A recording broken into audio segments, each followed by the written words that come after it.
In this episode of the Texas Private School Podcast, Prestonwood turns Division One on its head as we will see a new champion in the division.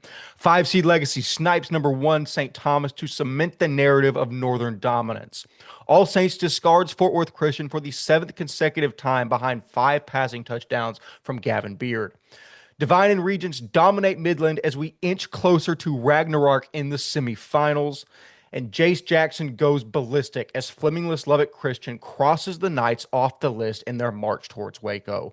All this and more in the round three recap of the Texas Private School Podcast.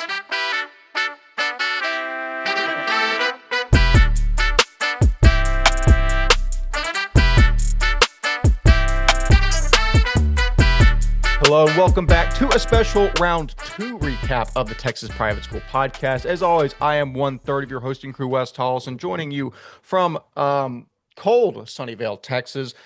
Across the screen from me are Walker Lott and Ryan Schroeder calling in from College Station and Oklahoma City, Oklahoma, respectively. Gentlemen, a week filled with utter chaos, maybe the most chaotic quarterfinal round in recent memory. We'll go through and break all that down. And also, we got some incredibly interesting Taps football playoff news that we will attempt to break down as we spent about half an hour before the call arguing with each other, saying this is how it is, no, this is how it is. And finally, I think between the three of us, we have come up with what's actually happening.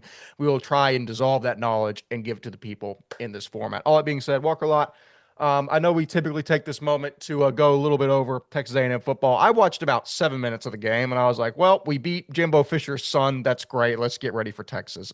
Your thoughts on the state of Texas private school football as a whole and us getting a great win over the mighty competitive Sanford Bulldogs? Yeah, very mighty competitive. Yeah, there's nothing to say. 11-0. We move on to the game of the year now, which is a lot of fun. It's Texas Hate Week. I mean, we'll see. It's funny that they're finally coming into their own and they beat Arkansas, which bad Arkansas, but they're finally coming into their own a little bit. It's gonna be interesting to see how it goes there. I'm very grateful to some of these coaches in the games that we're gonna be at that are early in the mornings on Fridays for their semifinal games, so we can watch that game in the evening. But overall, very exciting week. Like you said, craziness around the state. Chaos, chaos, chaos all around from Division 4 to Division 1. Just pure insanity of a slate. And it's funny, right? We'll talk about the new changes that Taps made this year. This is the first round, right? These eight teams each one would be what it's actually going to look like. And that makes it exciting because if games are like this every single year where they're more competitive and more fun, kind of makes sense while they're doing things. I think so. Ryan Schroeder, um, about ball starting to heat up with the Thunder. How are things on that front? Also, same question to you. We are in the thick of it, as the kids would say, in terms of the Texas private school playoffs. Your thoughts as we enter crunch time in TXPS?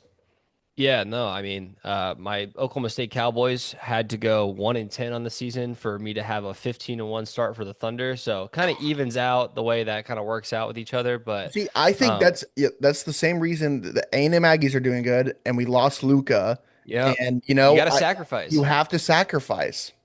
Okay, so here's also my connection with that is I figured out in 2020 that Duke basketball and A&M football can never be good in the same year because A&M football beat North Carolina in the Mhm. Orange Bowl, and that's the one year in like the last 40 that Duke missed the tournament. So I'm kind of nervous for A&M actually being good this year, but Duke started out 6-0, just beat Kansas, so maybe this is the Well, random year. maybe it's because of the all-time collapse last year. Maybe that's what the counteraction is. You know what I mean? I So hadn't maybe thought that about year that. And like, counts. I think this is the longest stretch I've gone without thinking about that game, which is maybe it's 6 days right now. So I appreciate you bringing that nightmare back You're into my welcome. mind. Ryan Schroeder, back to you. Your thoughts on the current state of the Texas private school playoffs? Yeah, I mean, I'm getting in a little bit of the crossover type now, the part of the year where, I'm bouncing a little bit of both between, full-time job as well as, we're heating up in the TXPS slate. So, um, I'm just super excited. This past week was incredible, and we're doing a lot of planning right now for state involving everyone that we're going to have on site. So that's been super exciting. I can't wait to be down in Waco in a couple weeks and get to see some more spectacular games. But we have more games coming up. We have a great slate to recap from last week, so I'm excited. Absolutely. No, it's going to be very fun. But before we get into the new brackets and the 5 games of the week that we covered, we're first going to take a gander. The TXPS Media Football Scoreboard, powered by Ryan Schroeder, every Friday evening. The top 5 games in the left-hand column we're going to save for deeper analysis here shortly. But we're going to start with a game that was pure dominance against two northern teams. Parish Episcopal beating Bishop Lynch 52-7 behind, wait for it, 458 team rushing yards for Parish Episcopal. My God. Marcus Hanish, whose name that we definitely remember and will say on the podcast, had 25 carries for 219 yards and a touchdown. Jonathan Phillips, the junior from Southlake, of course, got 2 touchdowns and 63 yards. Logan Lucero, of course, rushed for 109 yards. And Jackson McKinney, the sophomore, who I like a lot, rushed for 67 yards and a touchdown. Lucero threw for 92 yards and 3 touchdowns, one of which went to Jalen Pyle. And now it's showing that Jonathan Phillips threw 3 touchdowns and there was only 1 receiving touchdown. So there's probably a bit of a mismatch on Max Preps there. And I'm sure now that I'm catching up, all the stats I just read are somehow wrong anyways. All that being said is the stats matter less than the fact that Paris just absolutely goes out and destroys Bishop Lynch. I think that was some of the concern around both programs, was that, Lynch obviously with that electric win over Central Catholic in round 1, while Parrish kind of got to sit back, get healthy, and watch. And you really saw that week of rest really, really benefit Parrish. All that being said, it's kind of what we expected. And especially looking like Parrish is going to have an easier route out of their side of the bracket, whereas Prestonwood and Liberties had to clash. And now you're going to see Preston would go against a very feisty Legacy squad in the semis. I think things are kind of turning up Parrish's way. We'll see if that actually materializes, but we might get, what would that be, 6 titles in 7 years for Parrish. We'll see. I don't want to call that too early. All that being said, big win for Parish Episcopal as we move on to the next game. Yeah, moving on to the next one. Antonian Prep loses the Concordia Lutheran in an overtime thriller and a classic. And in the words of Rhett Terrell, who was on site for us, maybe the greatest game of football he's ever watched. 41-35 final. Jackson Coleman. I mean, dude, stop. Like, I don't know what you're too good at the game. Your swag's too tough. Like, honestly, it's disgusting what he's able to do on a football field. 7 catches, 208 yards, 2 touchdowns, 1 interception for a pick 6 for 99 yards, and also 4 tackles to add on to it at the safety position. He is unreal. Rome Stanford with 2 touchdowns. Ryan Nietzsche, the quarterback, we went 10 of 15 for 294, 4 touchdowns, and also 45 yards on the ground. Just an unbelievable performance overall from this team. It started out with the Jackson Coleman 99-yard pick 6 to start the game. Rogan Parson, I'm guessing his stat line is insane too. We just don't have it on file. But like, a back and forth game, back and forth, back and forth. You thought Concordia was going to take the lead for a while. Antonian says nope. Rogan Parsons says nope. He comes back. They go at it for a long time. Concordia has a chance to win it at the very end. There was a time in this game where Antonian was on the 1-yard line 4 straight times, and Concordia stopped them 4 straight plays at the goal line. Testament to this team. That is everything. You just want to win. Absolutely. That's everything you want. They go in there, they drive down the field, they kick the field goal, miss it, go to overtime. Concordia goes down and scores at the first leg of overtime, and the game ends on a picked up flag for PI. It was like 4th and 9, 4th and 10. Go ball to the corner of the end zone. The DB kind of pushes him out of bounds, as every DB does, right? And they call the flag. And personally, I don't think it's a PI call. I think the refs got it right, but they debated for a good 5 minutes trying to figure out, do we pick up this flag? And Antonian is waiting there, being like, my season's on the line. And they go pick up the flag, and Concordia wins it all in this one. So what's funny is I made sure to figure this out. So this is what's crazy about this one. It is their first ever semis in Division I for Concordia Lutheran. And it has been the first they've ever gotten since they lost the D2 state championship in 2011. This is historic season for Concordia Lutheran. The best season in D1 history for them. It is a testament to this team. And if you told me after Tanner Huckfeld and those guys last year leave, and this is a better team, that's crazy, man. And it's a testament to this whole staff. What Jackson Coleman brings to the table, I don't know what we're going to award him, but he has to win something. what he's doing this year on both sides of the ball is just nothing short of just amazing. So shout out to them. Congratulations on a huge, huge win. Absolutely so. Ryan Schroeder, next game. Next game on the slate, Lutheran South puts absolute BTA on Brownsville St. Joseph. They were up 38 to nothing at the end of the third quarter. So basically, as you can tell, this is all LSA. LSA is in the driver's seat right now for, basically their entire playoff push. They face a pretty hard challenge next week. They would have had to face a certain team if another team did not come in the way. I think an Eagle Party in Houston may have taken the way. I'll let Walker hit this next, but LSA massive win over Brownsville St. Joseph to advance to the semifinals. Yeah, absolutely. So in the craziest game of the week, for sure. We can talk about this one a little bit more because this is massive implications. Second Baptist pulls out a win over Woodlands Christian, 34-27.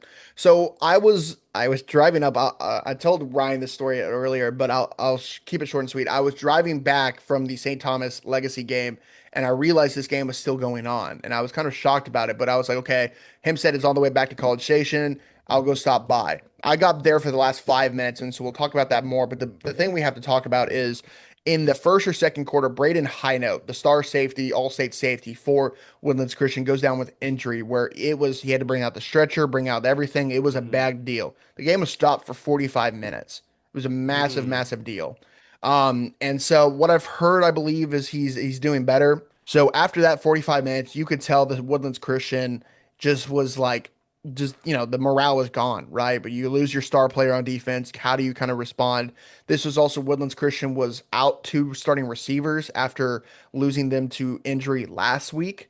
And so and when we talk about teams just hitting their stride at the right time, Woodlands Christian on the complete opposite side of that. I believe Second Baptist was up at the half in this one. I forget the exact score. Woodlands Christian had multiple times to tie it or take the lead going into the half, but a couple penalties costed them, and they missed the field goal, I believe, to tie it. So Second Baptist takes the lead in the half. Going into the second half, they came back. I know a couple interceptions for Cannon Toon. Santi Fernandez, I believe, threw a couple interceptions as well in the second half. It was just back and forth. Who kind of wants it more? And this is the definition of a game of who, it's hard to beat a team twice, right? And this was a game where Woodlands Christian in like the fourth quarter takes the lead. You're like, okay, this is it, right? They take the lead by, I believe, 27-24, I believe. Around when I arrived, it was when Second Baptist was driving to tie the game or take the lead. They get stopped on fourth down again. There was a time where they got stopped on third or fourth down, a drive before, or like the same drive, but a series before, and they get the first down call on a great ball by Cannon Toon. And they have to settle for the field goal. Luke Nomad, who is one of the best kickers in the state, derails it from I think like 30 something yards out, ties it at 27. It is now around, I believe, 3 minutes to go. Santi Fernandez with the ball to go down to get them to the semifinals. I don't know who would want more in the state of Texas than Santi Fernandez in that instance to go down and score.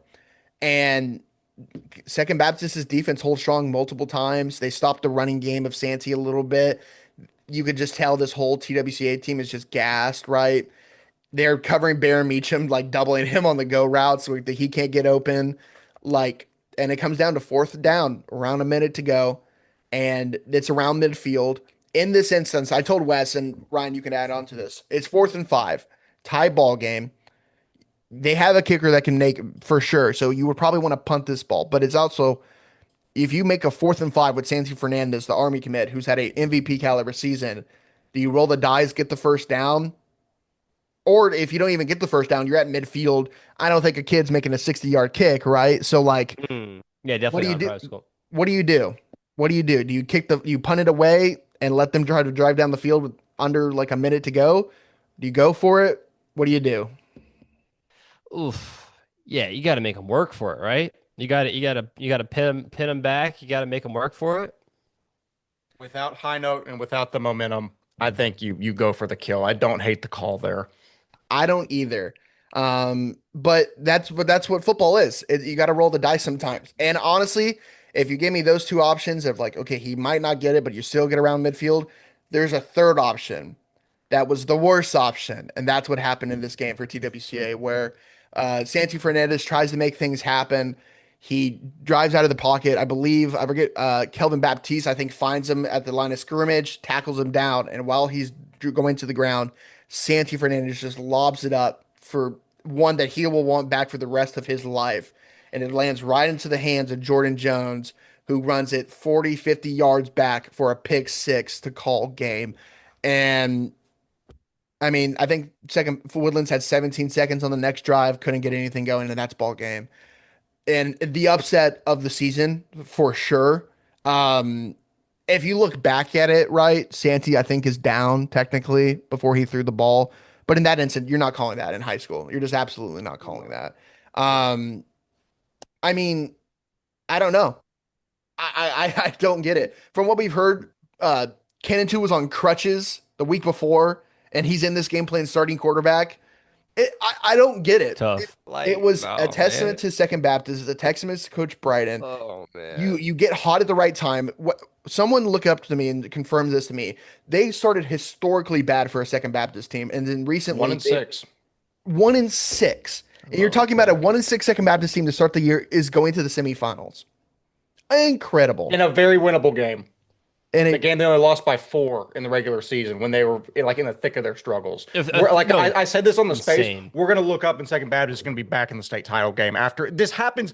This happens every single year. I can't in believe District it. 4. It happens I every. Fort Bend cannot did this believe it. last year. Whenever they started, they lost to Tomball Christian Homeschool. They started like somewhere around 0-5 or 1-6, and all of a sudden we look up. Oh, they won district, and yeah, they fell to second or whoever in the playoffs. But this element of chaos, it's especially in District 4 every single year. It's beautiful. Yeah, my 2 cents really quickly is that TWCA was undefeated for a reason. They had an incredible year. Santi was, playing at you could argue an MVP caliber level this year at in D2 wise. Like you got to give props to that. Made one fatal mistake at the end of this game. It doesn't define his season in the slightest. The dude absolutely balled out. This game just meant to be a good game. It was meant to be a good game, and it's sad that Woodlands loses their season on one loss like this in the playoffs. But that's just what happens. I think it's a couple of things, and we'll wrap it up here because we spent a lot of time on this one. It's like, but I mean, this is the game of the season, historic, like upset wise, we have for to. sure. Um, I think the testament to Second Baptist and Beck Bryden. I don't think you want a better coach in the playoffs than him. Like he just historically is one of the best to do it in For playoffs. sure. At this Cannon point, Toon, flat out winner. That's going to be his legacy there at Second Baptist. He's a heck of a player. And on the flip side, yeah, there's going to be a Woodlands Christian question forever. It's like if Braden Hino doesn't go down with injury, what happens, right? Because so sad. it's though. it's So it's a sad. scary thing, and it's hard to have a team and that morale to come back and win this game. But what this program like, it's gonna be interesting to see Woodlands Christian next year. You lose Santi, you lose For Hino, sure. you lose For Braden sure. Stevenson, Ian Pugh, a couple of the offensive linemen, defensive lineman, Prince Holiday. You lose a Sure. lot. Joey Orr. It's a whole. It's not a rebuild because they're gonna have pieces come in and they have pieces returning. Julio Fernandez returns. Fernandez's little brother comes into the quarterback position probably. That's going to be pretty exciting.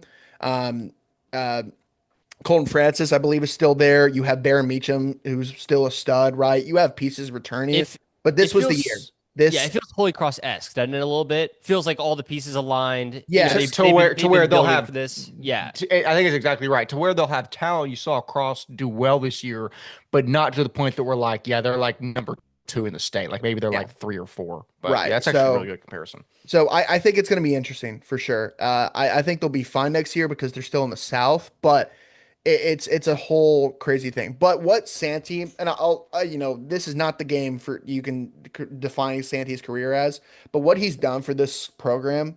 I mean, they took a team where Woodlands Christian won a district title, hadn't done that in a couple years in Division Two, and excelled this team to where we have them as a figurehead in the top of the division, right? Where 5 years ago we didn't even think about that. So I just want to shout out the senior class for doing that, especially Santi, man. Um, Heck of a player. He's going to go down one of the best to ever do it at TWCA. He's the MVP of that district, bar none. Like he's had a great year, and what he's done there has been special. And he's an even better kid, man. He's a great young man. I'm excited to see him grow. So, craziness. craziness down there in Hempstead. Absolute insanity. And in a game that feels like cruel and unusual punishment to make the kid from Tyler detail, Bernie Geneva beats Tyler All Saints 59-42 to end what was a fantastic season for Tyler All Saints, getting their first home playoff game at Mewburn Field in their history. But this game can't go without mentioning Caleb Quitmato and Brady Chandler. Quitmato, the junior quarterback, threw for 325 yards, and Brady Chandler had 197 yards and a touchdown through the air. I think I looked it up, and he's only played in 5 games this year. This is the first game I think he's Yeah, played in he was September. back for the first time since the Cypress game this year. Yeah, and then he's averaging somewhere around 195 yards of offense per game in games that he plays. So that's going to be interesting. Obviously, they've got a tough task ahead of them in that game against Lubbock Christian next week. Again, they lost to Holy Cross, who lost to Lubbock Christian, but I think that was without Brady Chandler as well, if I remember correctly. All that being said, I don't think you can immediately write Geneva off, especially with guys, like I said, like Caleb Quitmato, like Brady Chandler. Lubbock Christian's going to be the favorite in that game, but it's going to be interesting. Also of note, Quitmato rushed for 98 yards and 2 touchdowns. The sophomore Shane McNew rushed for 141 and 3. And of course, we got to mention the standout Emerson Hadnot for All Saints, who rushed for 173 yards and 3 touchdowns as he ends his career as one of the best running backs in Division III this year. All that being said, as mentioned, Geneva moves on to a date with Lubbock Christian in the semifinals, which will certainly be one to watch, as now any team that's left is certainly the real deal in the bracket. Absolutely. I talked a lot about this other game, so I'll keep this one short and sweet.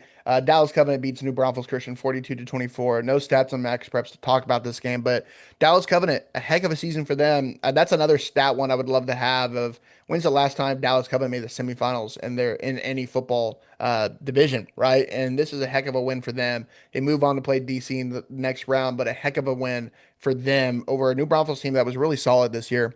Yeah, historic season for Dallas Covenant. Shout out to them.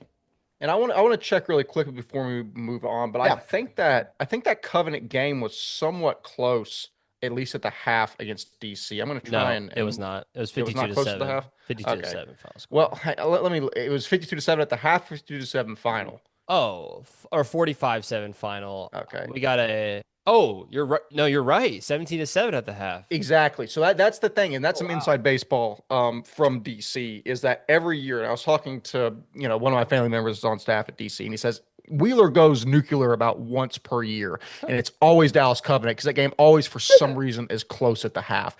Again, DC obviously is the better team as opposed to Covenant. So disrespect to Connor Evans, Ryan Hillner, Duke Black, and company, but this game always is somewhat close. So we'll see. That's all I really want to say. I just wanted to highlight that fact.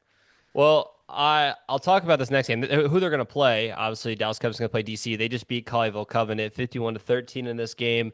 And in this game, this is a game where DJ Stanley went off again, 3 touchdowns in this game. Luke Savard also had 2 passing touchdowns in this one. Colleyville Covenant just had a pretty solid season, all things considered. You run into the powerful force that is DC. They're looking at a 6-6 final record, which is crazy because they were way better than that. And you can even ask Wes, who's been on site covering them this year. Losses to Grace Prep, Forward Country Day, First Baptist, SES. I mean, they booked a heck of a schedule this year. Colleyville Covenant did.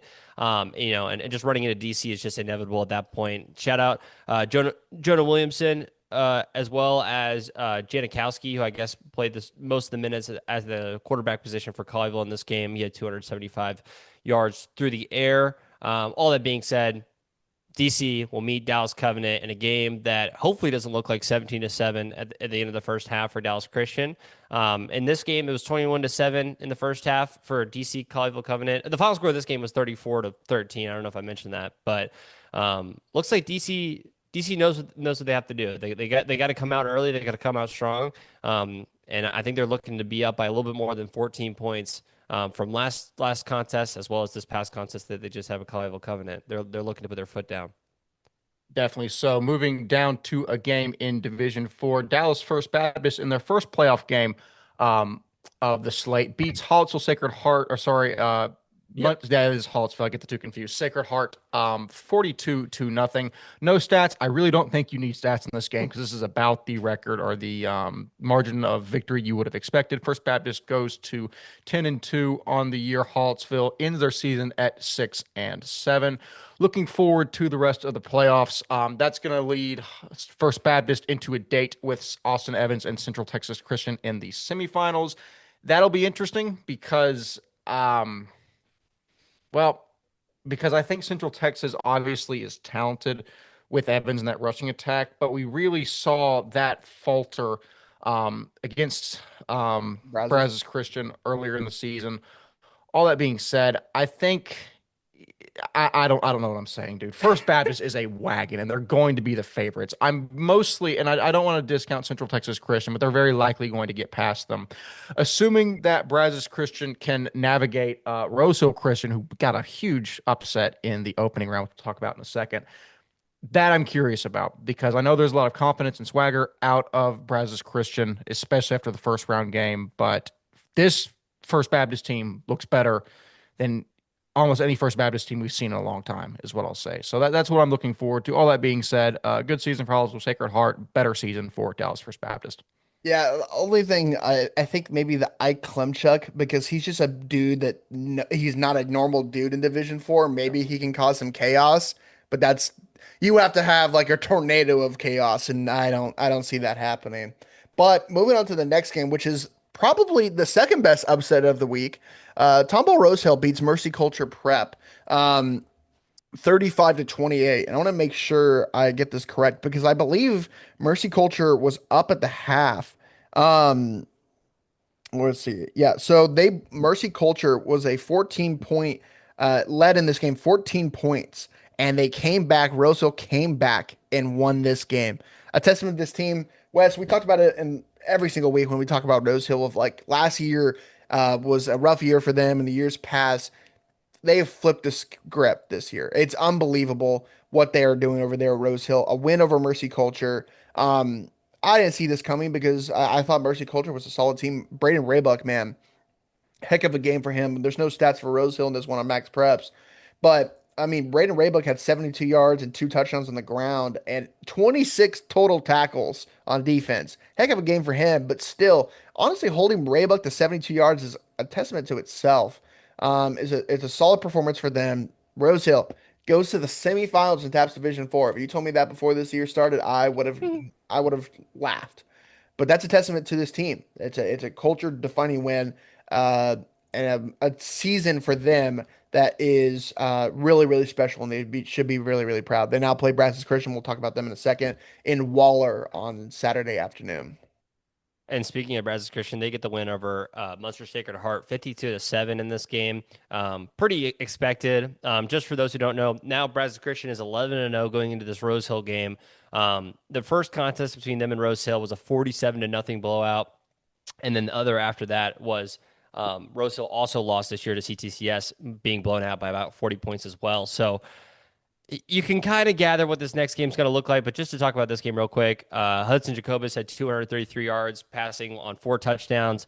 On the ground, it was Colton Gardner who led in the carries with 94 yards and a touchdown.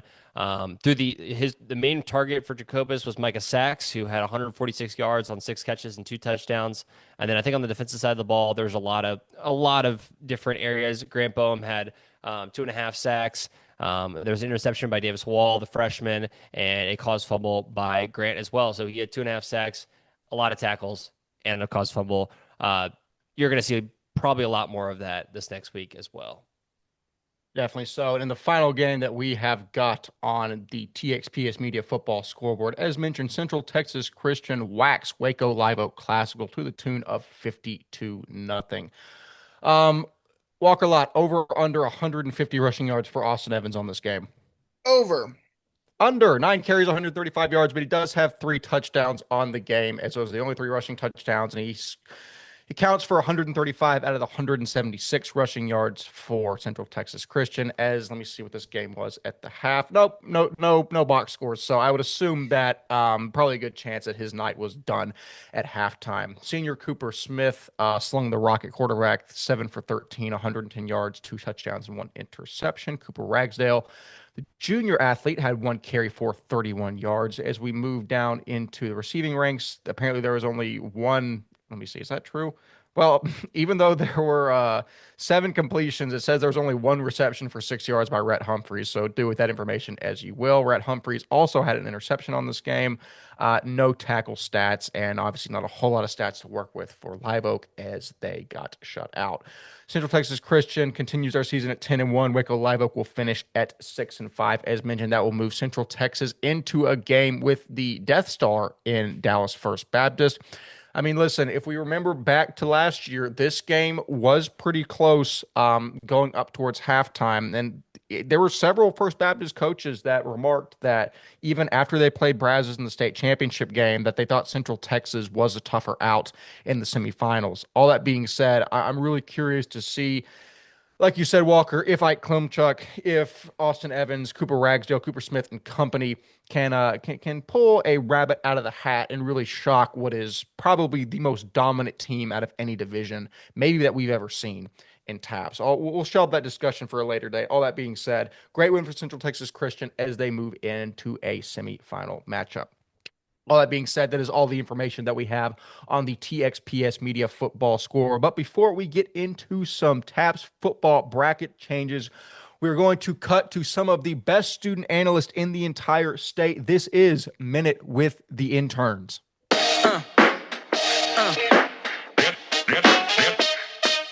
In the current day D4, upsets are very, very rare, with First Baptist, BCS, and Central Texas running around, destroying basically everyone in their way until they all meet each other. Mercy Culture Prep has been having their best season in program history, being 7-3, entering the playoff game, and hoping to join that list of the best D4 teams. They would end up playing in Mejia, Texas, versus the 6-4 Rose Hill Christian Eagles. After going up 14-0, Rose Hill would bounce back and score 13. Rose Hill would score again, get the 2-point conversion to be 21-14. Mercy Culture would then score again. Heading into the third quarter, Rose Hill would score again to go 35-21. On the first play of the fourth quarter, Mercy Culture Prep drops back the pass, and quarterback Gage Seeley finds Walker Hughes in the end zone on a very nice pass to cut the deficit to 35-28. Rose Hill, with a very decent rushing offense, gets stuffed by a talented Mercy Culture Prep defense before they get the ball back. Mercy Culture would then get the ball back, the chance to go down and win the game with 3 minutes left. Gage Seeley, who'd been having an excellent season up to that point, all he had to do was drop back to pass, find someone over the middle, and then intercepted. Yep, he throws, intercepted, ball game. Rose Hill just would proceed to run out the clock and then kneel it out. Rose Hill moves to 7-4 on the season, and they will be playing Brazos Christian Waller next week, who they have played in the regular season but got shut out 47-0. Mercy Culture Prep, on the other hand, finished their season at 7-4 and will go down as one of the best seasons in program history. And I believe, with BCS leaving D4 and Mercy Culture having a ton of returning production, I believe they'll be a force to be reckoned with in D4 next year. D2 semifinals on the line. Woodlands, Second Baptist, a rivalry of ages, now in the playoffs. In a game that the Woodlands already won earlier this season, 49-10. Our very own Rhett Terrell was on site for that game, and he said Woodlands take this one easy and a huge victory to advance to semis to face LSA. But Second Baptist, they had something else to say. Cannon Toon coming into this game with an injury, but he plays through it anyway. That's what we know the Second Baptist quarterback to do. He goes through hard times, and he triumphs throughout it. Cannon Toon was able to get multiple touchdowns. Langston Davis had a touchdown. And Second Baptist Eagles were given a fight to the Warriors. Warriors come into this game 11-0. Santiago Fernandez has played amazing all season long. And it was tied 27-27 at midfield. 30 seconds left in the game. They need to get a couple more yards. 4th and 5. They convert that, couple more yards, then they kick the field goal to win the game and advance to the semis. So 4th and 5, Santiago Fernandez felt the pressure. He was about to go down, releases the ball, intercepted by Jordan Jones, and Jordan Jones takes the distance for the pick six, basically to walk the game off. 19 seconds left. TWC got the ball, got around to midfield, but they couldn't convert on fourth down. And Second Baptist, in the biggest upset of the season, definitely so far, takes home the victory 34-27 to knock down the juggernaut of the TWCA Warriors. And now they'll go on to play LSA in what is a rematch. LSA took home the victory in season, but we'll see what happens. Second Baptist is on a hot streak right now. Would not be surprised if they advance to the state championship back-to-back years. Anyway, I'm Bradley Hanna. Thanks for watching. Thank you yet again to all of our fantastic student analysts who took time out of their day to break down some of the games from across the state, as it is always crazy to me, as I've said before, that we have basically segments of our brand all the way throughout the state bringing us coverage, one of the more rewarding things that we have, and we are grateful continually for all of your efforts. And now we are going to move on into our 5 games of the week, starting with the one I was live and on site for, Prestonwood at Liberty Christian. Morial Taylor and the Lions flipped the script, knocking off the reigning Division I champions out of the postseason to the tune of a 49-34 win. This game began with a pick by Jax Green for Liberty, which ended up giving Liberty the ball on the Prestonwood 2 with first and goal. Prestonwood then would bow their necks and force a turnover on downs. And on the very next play from the 1-yard line, Glass would hit Tyler Shaw, who just torched his defender for a 99-yard score. That is 10.68 speed for you live and in person. Baylor commit Quinn Murphy would then pull it himself for a 75-yard touchdown scramble, as he has really been able to display his mobility this year, even buckling a linebacker with a stick and move later in this contest. Prestonwood would respond with a direct snap to athlete A.J. Morial, who punched it in from 15 yards out to move the Lions ahead 14-0. Quinn Murphy would then spiral a dart to one of his fantastic sophomore wide receivers, Cash McCourt, for a 45-yard strike to even us at 14 apiece. Glass would then find Morial for both of their second touchdowns, as Prestonwood would take a 21-14 lead and never relinquish it. Senior running back Will Taylor would then push the pile from 20 yards out with the helps of Kozlovsky, Bengard, Schleff, Smith, and the rest of the Lion front into the end zone for his first score to make it 28-14. Murphy and the Warriors would then drive the field and hit the other sophomore wide receiver, Graham Nixon, to cut the deficit to 7. Senior kicker Trent Clarkson would boot a 25-yarder through for Prestonwood on the ensuing possession. And Preston would get the ball back and drive down to the 30-yard line. And with 8 seconds left, elect to bring Clarkson and the field goal unit out. At which point, I turned to Jaden Villarreal and said, 0 chance this ball goes through the uprights.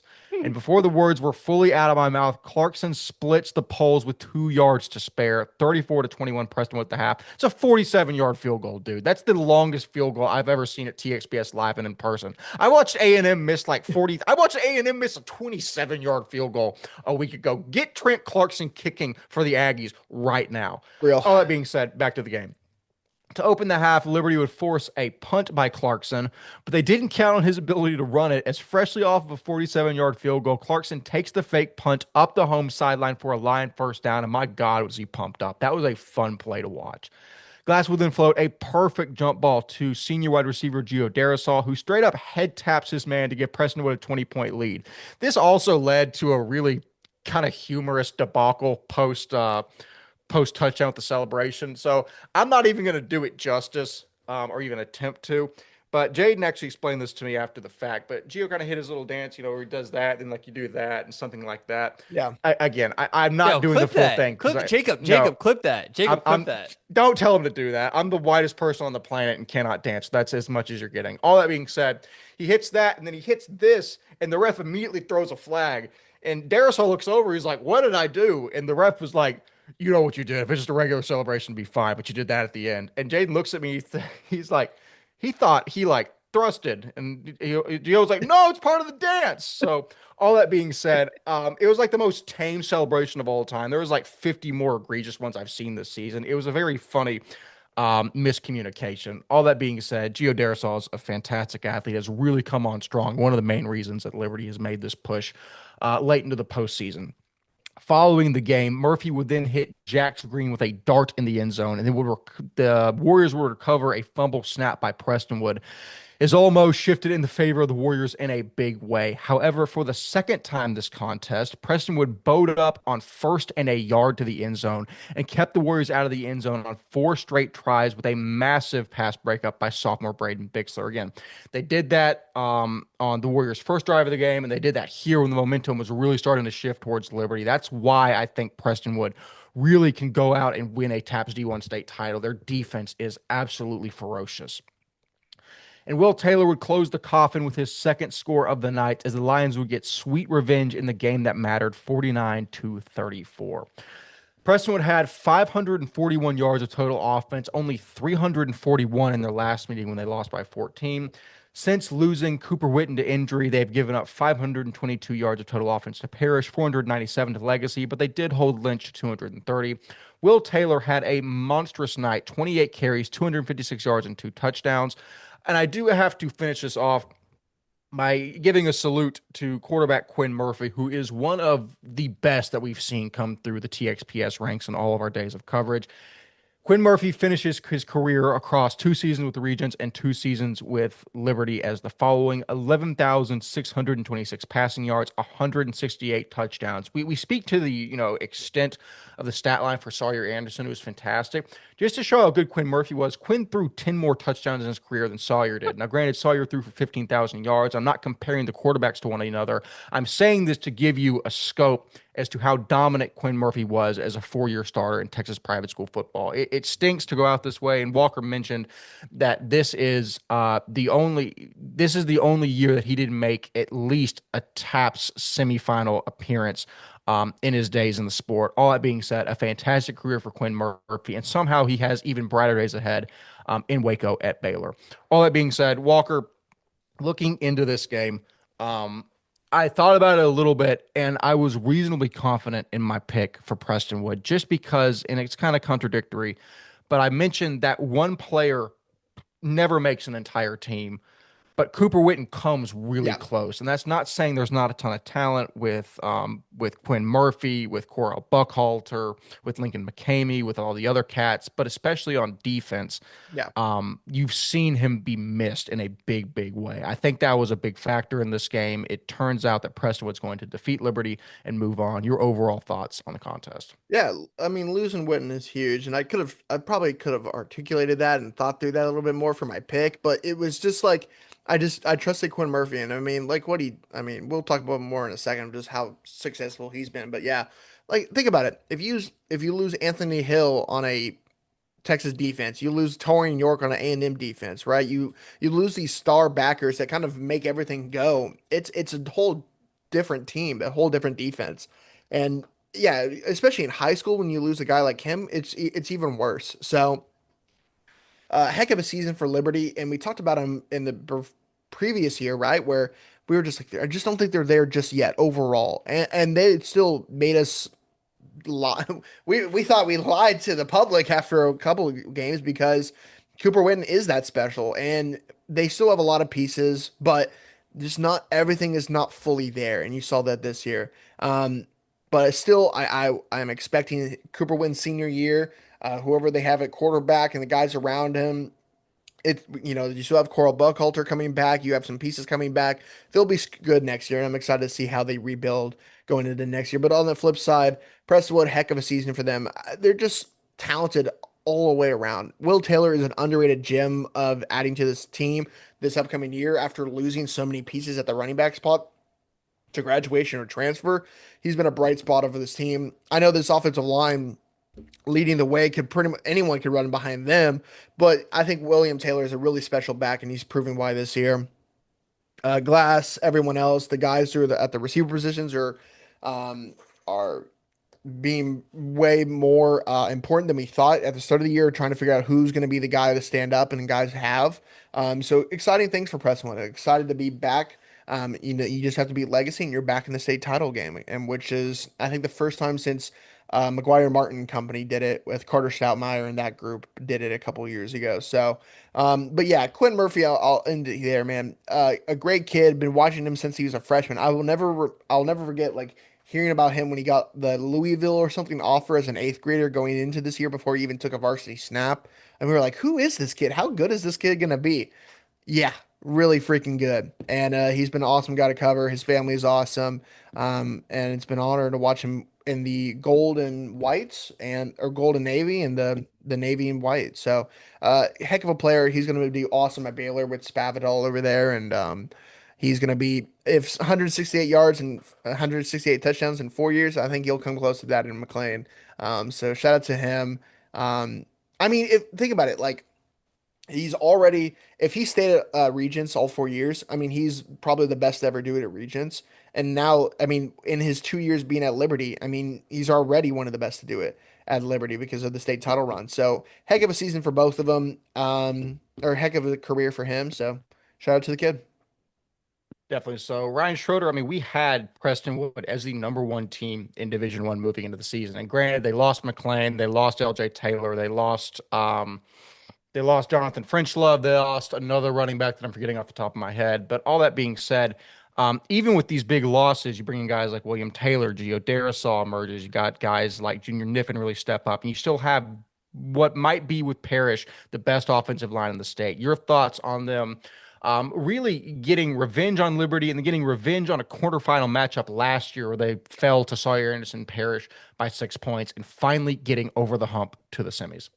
Yeah, I was just about to mention that's so funny you were talking about the running backs. I was just mentioning just how guys like AJ Morial step up, right? Where he's a guy that's taking wildcat snaps, he's catching over the shoulder passes from Glass in the corner end zone for that third touchdown in the game. I mean, I'm even pulling up this, first touchdown in the game to Tyler Shaw.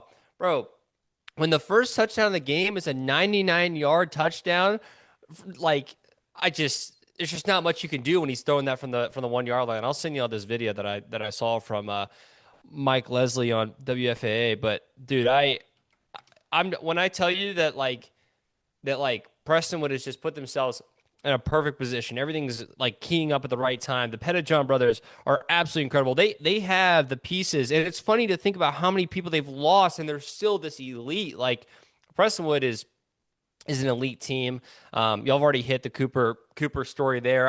I would immediately argue that he is 1,000% a game changer. He swings games by himself. I already talked with y'all about Quinn Murphy and stuff, and I'm super excited as well for him heading off to Baylor. All that to be said, Prestonwood is full of dogs. I really, really, really hoping that it's a closer game against Legacy this next time around, for Legacy's sake and the name on my chest. But if you really want my honest opinion, and you'll find it on the preview as well, I mean, Prestonwood's that team, bro. They're that team. And with a 3-point loss to Parrish earlier this year, I would be so happy to see what that looks like down in Waco in that first game of the entire weekend. All that being said, Prestonwood, big win, and looking really good right now after 3 straight wins. Absolutely. That'll be a really fun rematch in the semifinals. Now we're going to move down. Well, I say move down to the south. Move down, yeah, technically to the south in a north versus south matchup that Walker Lott was live and on site for. Walker, what did you see out of St. Thomas and Legacy? Yeah, in a battle once again of the North versus South, the North reigns supreme once again as they pull out the win. Legacy does 24-21. The first half was all defense, and it started on the first drive for St. Thomas where they drove down, but an Aiden Riley TFL at the goal line stops the drive on fourth down for the Eagles. Then St. Thomas responds right back with a Max Moore forced fumble to give St. Thomas the bounce back chance to in the red zone to score. And they don't do it again as Michael Taylor sails the field goal attempt wide right, and St. Thomas leaves 10 points on the field with already 2 trips into the red zone at the start of the first. Something to note as the game goes on. But after the bad snap on a punt where Drygas can't get to it, and a huge TFL, St. Thomas doesn't fail with great field position a third time as Miles Stewart drives them inside the 5, and Pierce Jacobson rolls out, fakes the handoff for the goal line, rolls out and walks into the end zone. Remember the old Peyton Manning versus the Cowboys where he does it and he kind of just walks in because no one expects it? Basically, that's what happens there. 7-0 St. Thomas. But the other Eagles know they needed a response and do just that as Luke Lawrence starts coming into his own and finds his favorite receiver on the night, Brennan Bays, on a couple big plays. You add in a Jack Heswell 45-yard run, who was one of the MVPs for Legacy in this one, sets up Lawrence finding Bays once again in the flat at the goal line for the score, 7-7. Then the half comes to a close with another big play for Aiden Riley with the interception deep into the red zone for St. Thomas. But Cohen Alexander, the junior, comes up clutch and responds with a pick of his own as Legacy doesn't get any points on the board before the half comes to the close. Lawrence and the Eagles start the second half as the Eagles' leading rusher of the season, Jackson Ladd, starts to get going with a big run deep into St. Thomas territory, and it sets up Lawrence to find Jack Caswell for the score. But, as we've seen all game, this was a game of responses. A good run by Javon Waldron sets up Pierce Jacobson finding Ben Creech wide open in the end zone on the go route to tie back up 14-14. But Luke Lawrence again responds with his legs as he has a 25-yard scramble on one side of the field, and then on the other side of the field has another 25-yard scramble down the sideline, and he dives into the end zone to put him up 21-14. Lawrence is a gamer, man. The definition of cool, calm, and collected, and without him, they absolutely do not win this one. Heck of a game for him. But we have a response once again as a big run and a truck stick by Javon Waldron, who is one of the hardest hits I've seen all year. Sets up a Manziel-like play by Pierce Jacobson, who rolls to one side of the field, can't find anything there, rolls to the other side of the field in the backfield, and then finds Miles Stewart in the end zone for the score. Tied up at 21. One final drive for all the marbles for Legacy, and it started rough with a Ryan Kempson sack. But on Luke Lawrence on a third down and long finds Brennan Bays for the first down. That ultimately sets up a Jack Dragus 33-yard field goal to let Legacy take the lead 24-21 with 6 minutes to go. Pierce Jacobson and company have the chance to drive down the field and take the lead, but the Legacy defense holds strong and forces St. Thomas to punt, and Legacy gets a couple first downs, and that's game. For Legacy, pure resilience from a full team effort. Notice, in all of this, I never mentioned Sam Jones because of the other guys stepping up, including Aiden Riley, Jack Caswell, and also this O-line led by Jude Womack and Great Edwards at the tackles helped defend against a stout St. Thomas defensive line. For St. Thomas, they honestly beat themselves. I was told they had a total of 17 penalties in this one. And you add that to the 10 points you left on the board in the first quarter and the red zone stops, you just cannot have that as St. Thomas. You can maybe say they're the better team in this one, overall, just players wise, but it didn't show up on the stat sheet. Legacy now gets the privilege of going back to Plano and rematching with Prestonwood once again in the semifinals, and an interesting one. Overall, I think this is what it's all about in football: defense. Two teams that are pretty much evenly matched in terms of talent, and talent in different ways, right? Where the strength of this Legacy team was probably their offensive line, and that's the strength of St. Thomas defense. And you saw them kind of clash multiple times this game, and Legacy didn't make mistakes like St. Thomas did, and that kind of won them the game. 10 points, I mean, it's a field goal game, and a field goal was missed in the first quarter, and another touchdown was left in the first quarter. You have that plus 17 penalties, you don't win a football game. No, I mean, I'll be brief. I think for Legacy to pull this off without Sam Jones is just really insane. We've talked. I want to. Sorry, I just got to call that out as soon as we said it. He did have 2 forced fumbles and 16 total tackles and 2 TFLs. He made his presence known. It just wasn't probably as loud as it normally is. He had 2 forced fumbles. I don't know about. Am I looking at the wrong game? I'm looking. Did Sam Jones right play in this game? He did. Oh, What he are you did. talking Sorry, about? I'm looking on tackles. Am I missing it? Oh, okay. I apologize. Never mind. I completely disregard that. I just wanted to make sure we had it out there because I feel like if you're gonna praise him, we got to give him the praise. That we got to continue the run. So full disclosure, I was looking at the box score. Unless Walker doesn't think that was he wasn't the one that caused them. You don't think? I don't remember 2 forced fumbles ever in that All right. game, unless there were forced fumbles that they just picked back up. Like St. Thomas then went on top of them. But like, Okay. I don't remember them turning tides because of it. Regardless, I said without Sam Jones because I now, I guess, have old eyes and missed his name because I was scanning the tackles box score. Yeah, the official stats have Sam Jones at 16 tackles, 4 of those solo, 2 tackles for loss, And I think that you mentioned 12 sack and assisted then is two. crazy. 12 Yeah. assisted is crazy. So basically, he was there, but I wanna shout out also as well. The main thing I want to say is I want to shout out Jackson Ladd. Jackson Ladd, we talk about how good Sam Jones has been on the ground, but that's mostly it seems once they get close to the goal line, Sam Jones is the guy punching those touchdowns in. Yeah. Jackson Ladd has got over 1,100 rushing yards on the season. He's only got 8 touchdowns, mostly because, like I said, he's the guy getting all that work done. But you watch some of those plays where Walker, you got one clip where Jackson Ladd gets hit probably about 5 yards from the line of scrimmage and keeps the legs turning along with those big Womack and Grant Edwards and the rest of that offensive line and just moving down the field. He's a fantastic player that gets overshown a little bit, but he shouldn't. All that being said, that rematch versus Prestonwood, I think, is going to be very interesting. I'm not going to tip my cap too much or tip my hand too much as to what we're going to go with. But even though they got beat 51-25 in the regular season, I don't like using transitive property in that way, although it's not transitive ball, it's actually direct, because then you think, okay, well, Legacy was close with Lynch, who then almost beat Prestonwood. Again, I think I'm not going to come out on record and say this game's going to be a blowout. I actually think there's a very good chance Legacy can go out and win that game. But that said, Ryan Schroeder, this is your alma mater. What do you take away from another year where Legacy is going to find themselves being the 5th best team in their district and ultimately being one of the last 4 teams standing in the Texas private school playoffs? Yeah, I need to give the praise. I think I was a little harsh when we were going over the brackets and stuff and talking about things and giving the opinion on the 5th seed and stuff. I still absolutely want to give the praise to this team. This is so cool that they've done this back-to-back years now. And yeah, guys like Jackson Ladd stepping up, Luke Lawrence in his senior year going for 100 in the air and 100 on the ground. I think this is a true testament of just like this team and how like the caliber of what they play with, how they play.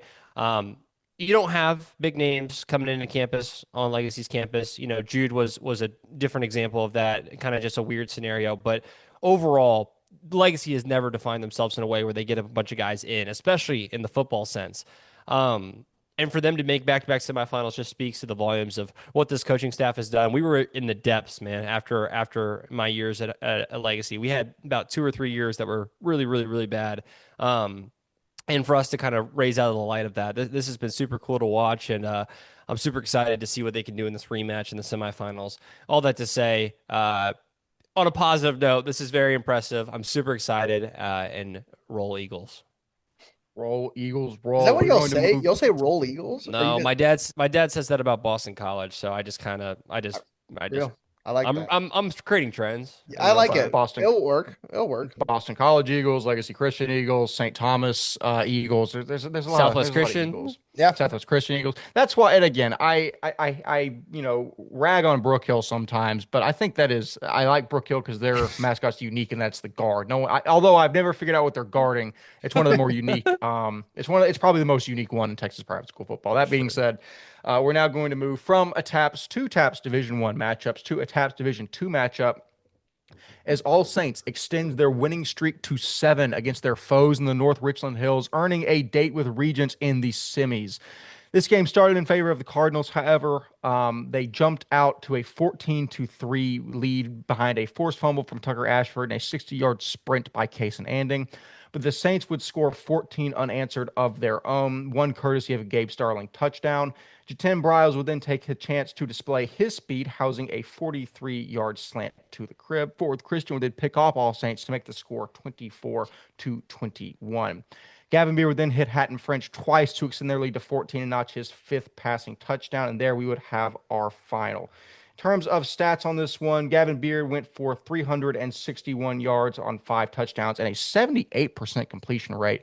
Burke Toller rushed 24 times for 109 yards and 1 touchdown. Gabe Starling had 9 receptions for 107 yards and a touchdown. Jatin Briles went for 4 receptions, 85 yards, and a touchdown. Hatton French scored 2 off 4 receptions and 82 yards. And Ryder Wilson had 1 reception, 28 yards, and a touchdown. Walker, I will say for Fort Worth Christian, I have ragged on them in the past, but Yeah. I do think they basically lived up to their potential for the Yes. most part this year. I think they were incredibly good. They, like I say about Bishop Lynch and Legacy, they share the misfortune of being matched up in a district with the best team in the state, and maybe with the exception of Regents, we're going to see this week. I think, guys like Case and Anding, like Landon Gigliotta, like Tucker Ashford, like Adam Burns, like all of those guys had fantastic years. And even listen, they gave Fort Worth Christian a push. This was Yeah. what? This was a 20, they went up 14-3. It's a 28 or 24-21 game several quarters in. You have to shout out Fort Worth Christian for their efforts, but ultimately you realize this is likely the best team in the entirety of Texas private school football. Your thoughts on the game specifically, as well as the overarching meaning in terms of the D2 bracket? Yeah, I think you said it kind of perfectly. I think they lived up to their potential. I think this is everything you threw at them. I mean, I think um, even with a great beard night, I think he had a couple picks because of just turnovers by Fort Worth Christian. Like they did everything they can. It was just more talented team won this football game, right? So you got to give credit. Like Fort Worth Christian did everything they could in this one. A testament to this team. I'm really excited to see. I'll move a little bit ahead. I'm really excited to see the next year for all Saint or Fort Worth Christian because no Gigliota, goodness gracious, no Tucker Ashford, no Adam Burns, couple receivers gone. This team is going to look whole different next year. And this is being real. This is the team that's gotten just transfers and transfers and transfers the past 2 years from surrounding areas. Is that change? Does that change with some of these guys gone? With Tucker Ashford and Burns and Gigliota gone, does this change? I'm excited to see how this team looks next year.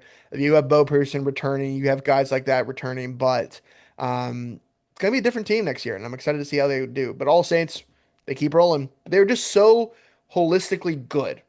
Like Gabe Starling looked incredible in this, and he's your wide receiver too. That's what's scary. Like he had a toe Yeah. tap and a one-handed toe tap in this game that was absolutely insane. If we were on site there, that would go viral. Like that's what I mean. Like that would go 100K easily. It was disgustingly how cool it was. But yeah, a wide receiver two, and you have Jaden Bryles D1 offered as your wide receiver three. I mean, Kyler Lemon You is got still, Hatton French, who yeah, scores Haddon like at French, least 2 touchdowns a game. Is for that was a point I really wanted to mention. Is that yeah, I know from the film they bracketed Hudson Reeser really hard because he's your wide receiver one. You're like, okay, we're gonna throw the kitchen sink at him. You cannot do that against All Saints. You quite frankly can't, yep, because if you do that, then it's like, all right, well, the guys behind him are Gabe Starling, Jatin Bryles, Jake Powers will catch some balls, and Hatton French is there too. Oh, then you've got like 6'30" Ryder Wilson that they'll bring out if they bracket all those guys. It's just I use the term wealth or embarrassment of riches with yeah, probably 3 or 4 teams. The All Saints receiving room is probably the one that I use it for the most. It's yep, truly absurd. Ryan Schroeder, All Saints.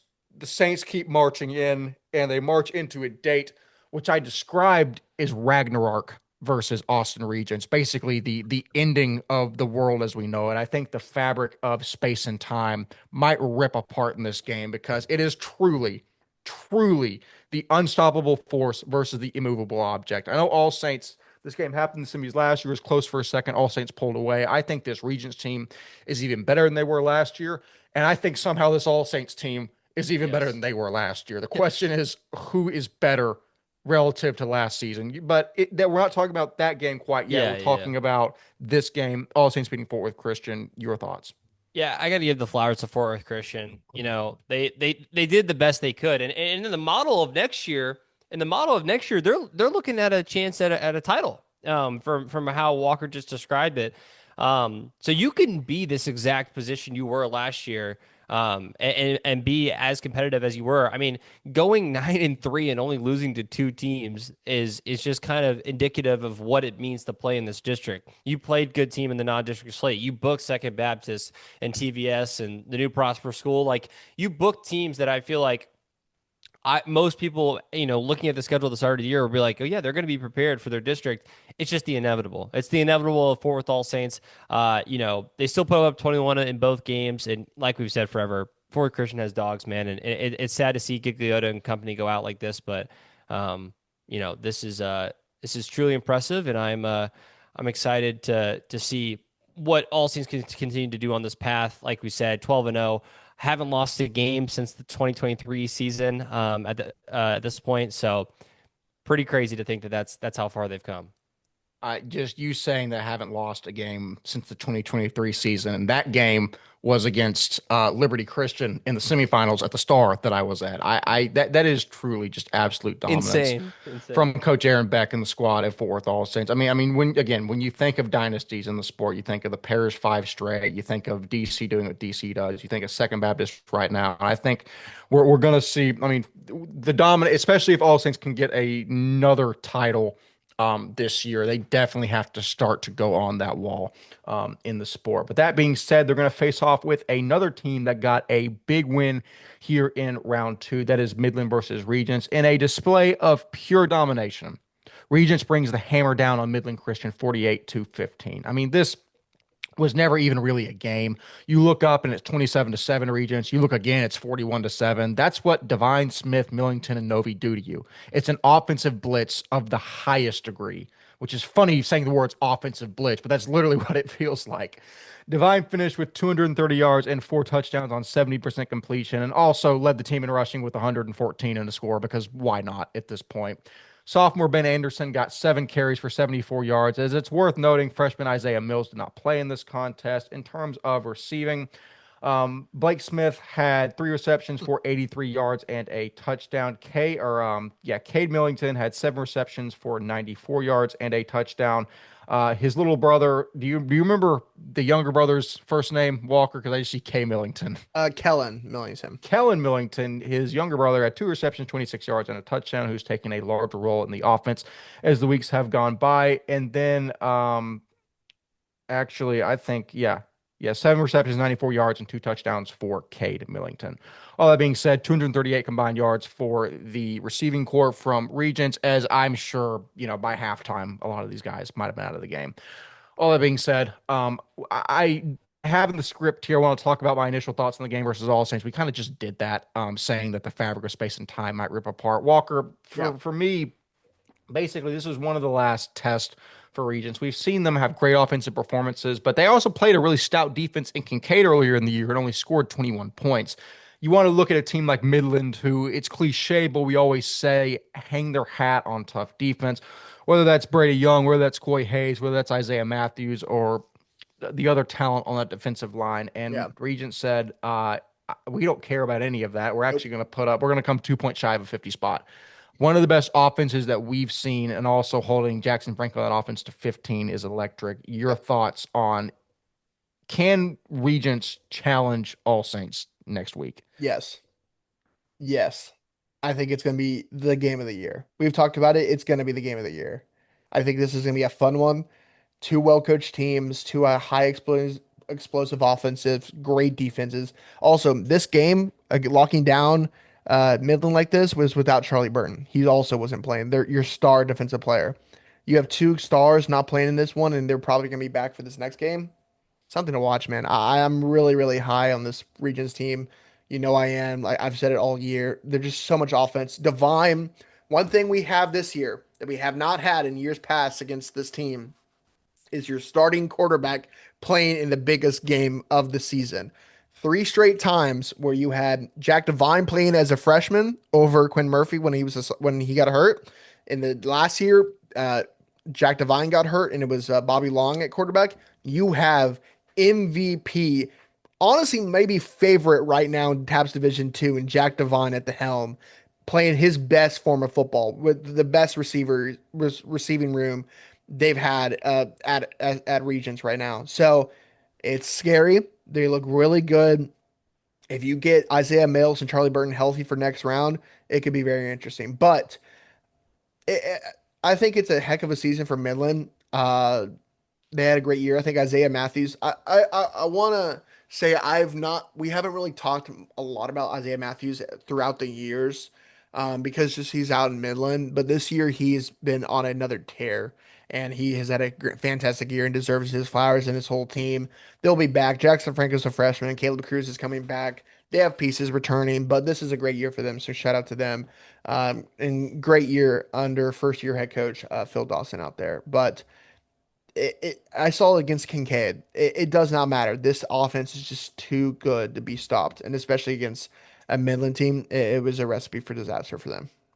No, it most certainly is. Recipe for disaster, I feel like, is a perfect way to describe it. Ryan Schroeder, as Regents just says, there is only one team that we're really concerned with in the entirety of TAPS Division 2, and it's not Midland Christian. Your thoughts on a big win for Regents to move on to the semis?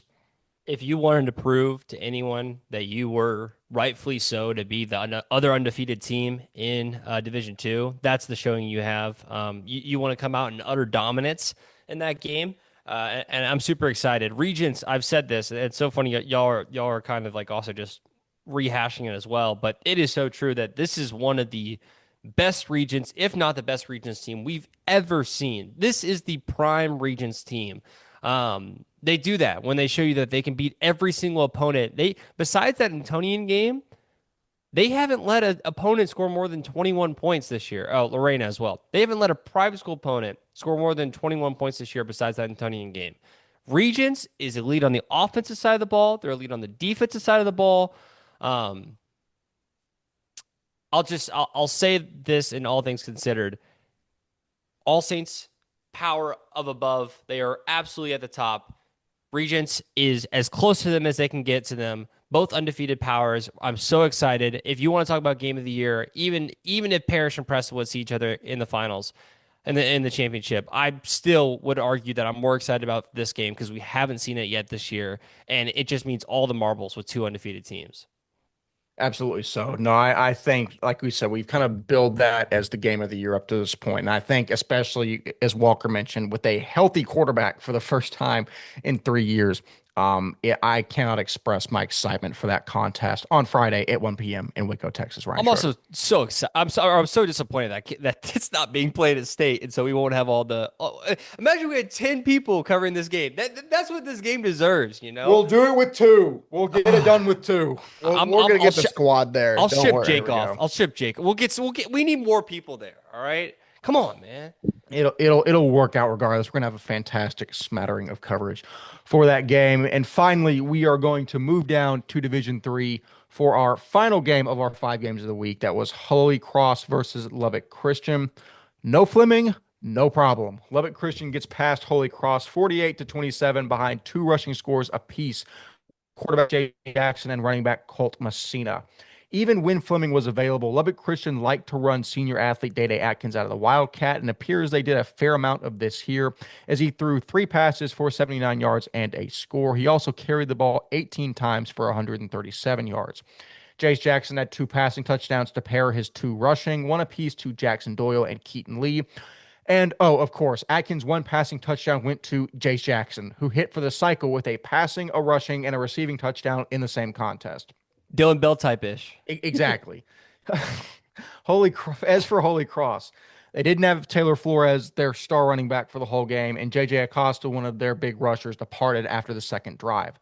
Sophomore Rocky Roscoe went 17 for 25 with 330 yards, 4 touchdowns, and a couple picks. And senior wide receiver J.R. Salas had 5 receptions for 109 yards. Where Crew Hudson, the talented sophomore, had 5 receptions, a little over 140 receiving yards, and 2 touchdowns. Zooming out to an overall picture.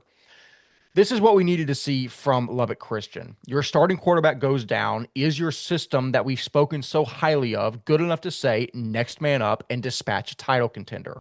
Well, when the next man up has 5 touchdowns and 3 facets of the offense, I'd say it's working pretty dang well. That said, hats off to Holy Cross. This was a 1-score game heading into the 4th and was closely contested even without your 2 top rushers. That said, I personally am a bit jittery with Holy Cross hanging around that long with Lubbock Christian, although DC didn't just flat out destroy Covenant either, winning by 21 as well. Walker, I'm interested here because we saw last year, and I think that both DC and Lubbock Christian took roughly equal steps back, not super far, but maybe not quite as talented as they were the previous year, but I think they're both about on the same footing. And even with that, this was incredibly closely contested last year. It looks like both of these teams are in similar spots this year as well. Like I said, I really would have liked to see Lubbock Christian maybe win by a little bit more. But that being said, they don't have Jason Fleming. And if I'm going to complain about a 3-score win across a team that almost won the D3 state title last year, I really don't think I can get too nitpicky. And also, it's not like DC, as I mentioned, just went out and destroyed Colorado Covenant with a 21-point win. All that being said, as we move towards the state title game, we're going to see Lubbock Christian face off with Bernie Geneva in the semis, and then DC with the other Covenant, who they have had a little bit of trouble with in years past. All that being said, in this game right here, in a game that we would not have expected moving into the season to be played in the semifinal round, Lubbock Christian says we're going to absolutely wipe out one of the contenders, and now two remain. Your thoughts on the Eagles with a big win over the Knights? Yeah, I will say holistically about the game. That's kind of what you expected. A great win for Lubbock Christian. You talked about at the end of like you're being a little jittery that the Holy Cross held was around for so long, but you kind of meant it at the end.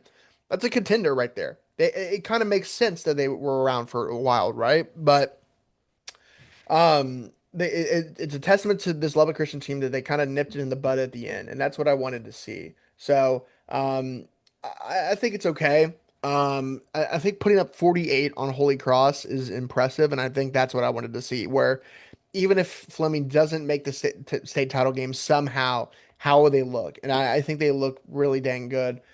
Something to just know, as they just announced it not that long ago, Lubbock Christian will play Geneva this Friday, 4 p.m. at Abilene Christian High School, not the university, which I just looked it up because I didn't even know this place existed. Their football field doesn't look that bad. It looks pretty cool. So I'm excited for them. We need to get our guy at Mullet Mafia to go cover this game for us, Wes. We do. And see if he'll go do it because that's the only guy I know out in Abilene. So heck of a win for them. Congratulations. Lubbock Christian moves on to play Geneva and one win away from the state title game. Absolutely. So Ryan Schroeder in a huge quarterfinal matchup. Lubbock Christian cements their dominance over Holy Cross. Your thoughts on this one? Yeah, I was just about to comment on just the Coach Softly and this crew over at Lubbock Christian, what they've done. You want to talk about culture. Coach Softly has done a great job building that out in Lubbock. I mean, winning culture basically was what I'd say. Even making the video for the playoffs and stuff, I saw the amount of Coach Softly clips and the amount of like clips I had of his coaching staff just celebrating the moments of winning state championships because that's just what they do out there. Even this tweet that they had an hour ago talking about, the way they conduct themselves on these Thanksgiving week practices, which, Walker was talking about, is such a privilege at this point in the year. Just they conduct themselves in a manner that I feel like they don't care who's in their way. They're going to run through anybody. Even when guys are out, they play for each other. And I'm super excited to see what this Lubbock Christian team looks like in a couple weeks, assuming that they get past this next round. I think we're in for a really good title match, and I'd be really excited to kind of see a DC Lubbock state championship with all things considered of kind of what we've seen from both these teams so far. All that to be said, shout out Lubbock Christian, shout out Coach Softly, shout out this entire team. Prayers for Mr. Fleming. We want to see him in his prime in the state championship game. But all that being said, looking to be a really, really good couple next week in the D3 caliber. Absolutely. I think that likely it's going to be the state title game, which is Lubbock Christian versus DC. However, there are two prime stumbling blocks in Geneva on the one side of the bracket and then Covenant on the other side. Like we said, both these teams are better than their respective opponents. However, there are a lot of talent. Caleb Quitmato and Brady Young. Not Brady Young. Who's the receiver I'm thinking of? Brady Chandler. Or Bernie Geneva. And then obviously Connor Evans, Ryan Hillner, and Duke Black on Covenant. We also just saw TWCA.